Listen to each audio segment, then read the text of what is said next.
मध्ये जात आहोत, जसे जसे आपल्या लेवलमध्ये जात आहे तसे जसे गोष्टी डीप चालल्या आहेत. डीप वेबवर अशा गोष्टी होतात की ते मी तुम्हाला सांगतो. डीप वेबवर होतं सीपीज विकल्या जातात, कोणाचे प्रायव्हेट फोटोज कोणाला डायरेक्ट विकल्या जातं माणसाला अक्षरशः. आणि त्याच्यानंतर होता हॅकर्स लोकची पूर्ण टीम राहते तिथं.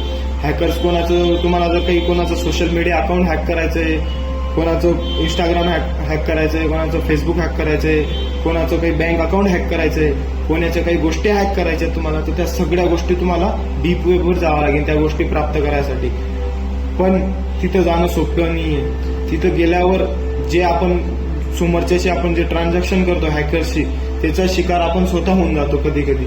तर ते एवढं सोपं नाहीये डीप वेबवर जाणं आणि हॅकर सोबत आपण गोष्ट करणं. त्याच्यामुळे एक जानकारी म्हणून मी तुम्हाला सांगितलं की डीप वेबवर काय काय गोष्टी घडतात. त्याच्यावर अजून होता हॅकर्स लोक कोणती कंपनीमध्ये काय एम्प्लॉईज आहेत,